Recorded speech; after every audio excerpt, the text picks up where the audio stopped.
Well, because the ruling went in favor of the parents, they were obviously pleased with the decision, but they also, at the time, reported that they were physically, mentally, and emotionally drained, and believed that, anybody looking at the situation wouldn't be able to say that what they were doing was wrong. It went for another appeal in 1984. Again, the government was denied access to Baby Jane's record. And so this decision, which would appear to that it would apply to other cases in the future, basically made the baby doe rules useless because the government wouldn't be able to obtain any medical records from NICUs or hospitals, so it wouldn't be able to enforce the baby doe rules. So those rules became a moot point. It was appealed again to the U.S. Supreme Court, and 2 years later, in another case, Bowen versus American Hospital Association, the Supreme Court declared that no records needed to be released and, in effect, ended the baby doe rules and all of the aspects related to the baby doe rules. Interestingly enough, throughout this court battle back and forth, the parents changed their mind and allowed surgery to drain the hydrocephalus, which didn't become known during the process. It was several months later that this became public knowledge. So, in the interim, Baby Jane had contracted pneumonia. Physicians gave her strong antibiotics, without which she would have died. And at the time, it was predicted that she would probably spend her life bedridden. She continued to live. She went home when she was 5.5 months old. Her real name is Carrie Lynn. And the family continued to allow interviews with the one reporter, Kathleen Kerr, who ultimately won a Pulitzer Prize for local reporting on related to the Baby Jane Doe case. So she did an interview when she was 5. She reported that Carrie Lynn was doing well. She was attending school in a specialized school for people with disabilities. She was learning to get along with her peers. She wasn't able to walk. She used a wheelchair. She reported again when Baby Jane was 10, or actually we should call her Carrie Lynn now. She was reported as being self-aware. She returns the love and experiences the love of her parents. She attends a specialized school. She was able to participate in many aspects of life. Carrie Lynn had seizures for the first 12 years of her life. They became more controlled when she was a teenager. The attorney who helped the parents win their battle reported that at 15, Carrie Lynn was still living with her parents. They were very private. They did not give any information. The last name was never even reported. When she was 20, they granted an interview. And at the time of the interview, Carrie Lynn was with her dad watching her sibling cheerleading and watching a football game. She was reported to love to talk, lived with her 3 teenage sisters, her mother and father. She took a bus to school every day. She was about 5 foot tall, 86 pounds. She needed a cast to keep her back and legs strong. Her mother, school nurse, were in charge of changing the catheter. They were hoping that she would be able to learn to self-catheterize. They wanted her to be able to live independently in a group home eventually. She had several surgeries for infections and her shunt for the hydrocephalus. She was stronger socially and emotionally than she was academically. She wasn't able to read. She'd learned basic alphabet, etc. There was a report of her on her 30th birthday, which was in 2013. So it seems like every 5 or 10 years there's a report. So maybe in 2018 we'll have an update. I couldn't find anything more current than her 30th birthday. But she was at a group home. She had been in there for 2 years. She appeared to be a little bit older looking than her age, as you can see. That's the photo.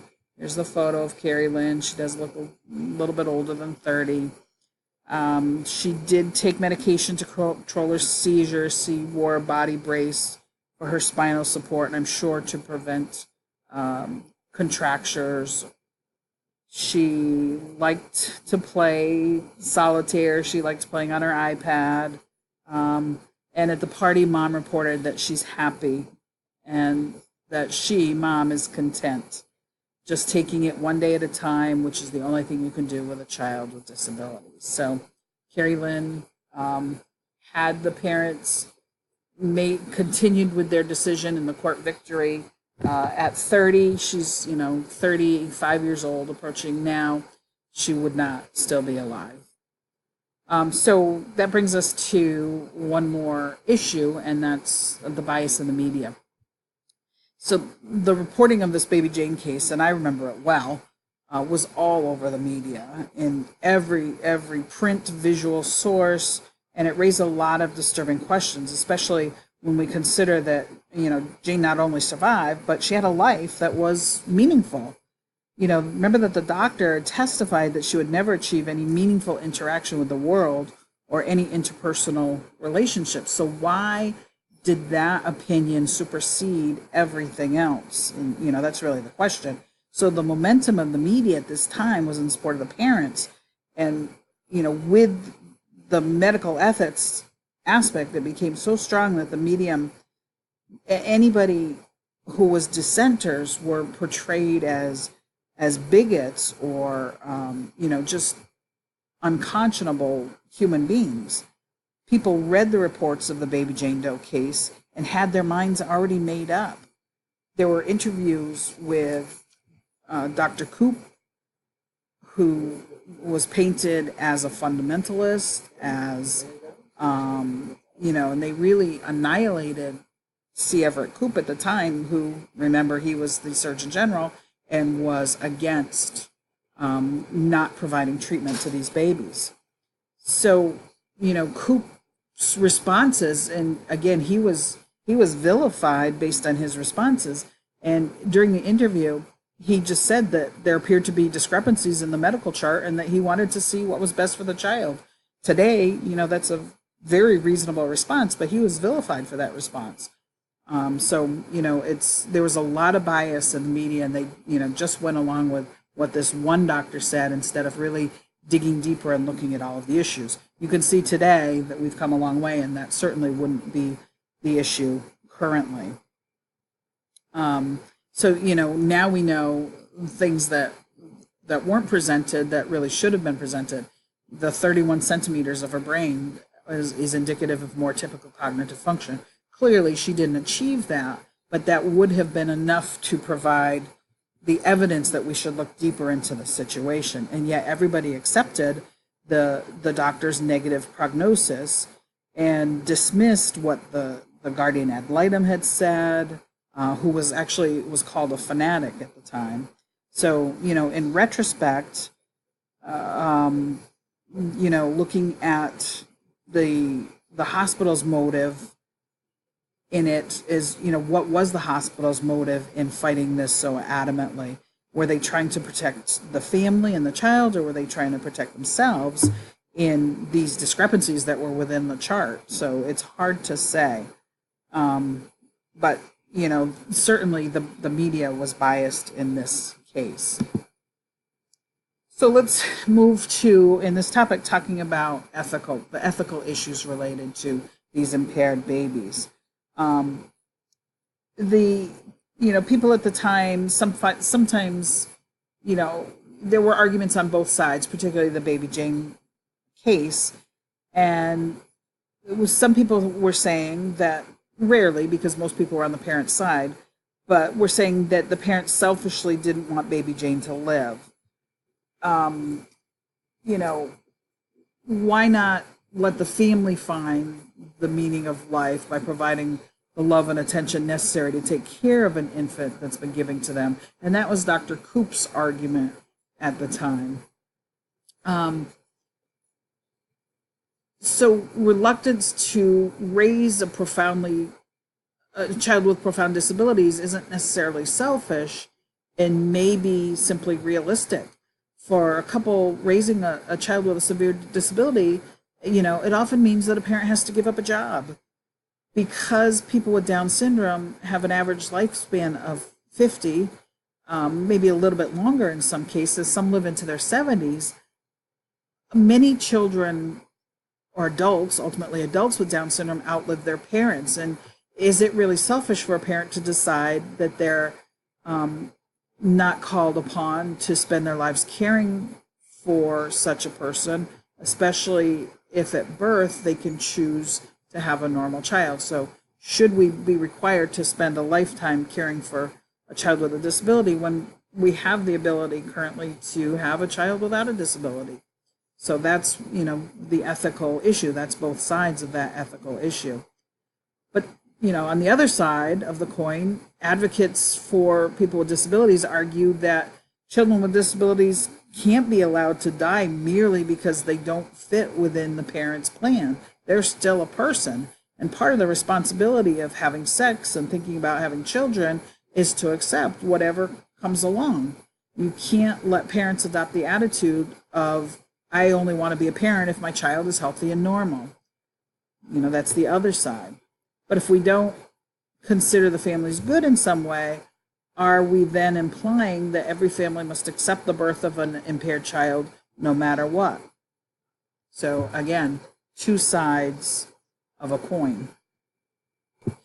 And one of the big issues that goes along with this is public versus private decision making. These were big cases, and the parents, through no fault of their own, are thrown into the spotlight and have to make these decisions in the public eye, which really should be private decisions to make. These are family decisions. And the public doesn't really have the right to weigh in on these decisions.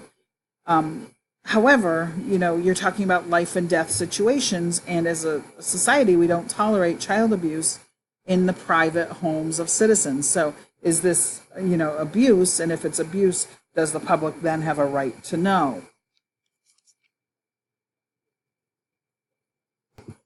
We also have to look at the ethical issue of, is it abortion or is it infanticide?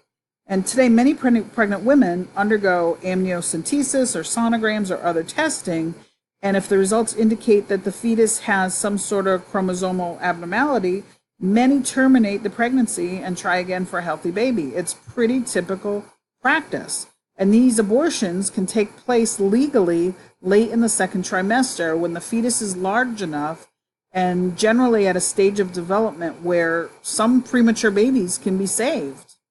When amniocentesis indicates something like spina bifida, the fetus will almost always be aborted, although you're seeing this a little bit less and less because of enhanced technology that allows to have fetal surgery while the baby is in the uterus. However, if they have that option, oftentimes because of, not knowing the success rate of the surgery, then is it easier to just go forth with the abortion and then have another child? So,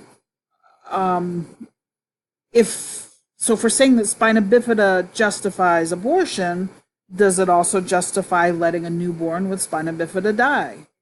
If abortion is permissible because the fetus has Down syndrome, is it okay to then let a child, a newborn with Down syndrome, die? Birth doesn't change that medical condition. So in a sense, it can be argued that, the significance of birth is merely symbolic. Which way does it go? If there's no good reason why a neonate with spina bifida would be allowed to die, then presumably there's no good reason why a fetus with spina bifida should be aborted. So again, it goes both ways. If the parents want to forego treatment in these cases, should they then be required to justify the decision, or should they be left alone? When a woman decides to have an abortion, is she required to have a good reason? Why are we so more concerned when the fetus is abnormal than when it's a typical fetus? People don't seem to care or argue as much about the abortion of a fetus that has a chromosomal abnormality. So again, these are just issues that are worthy of discussion.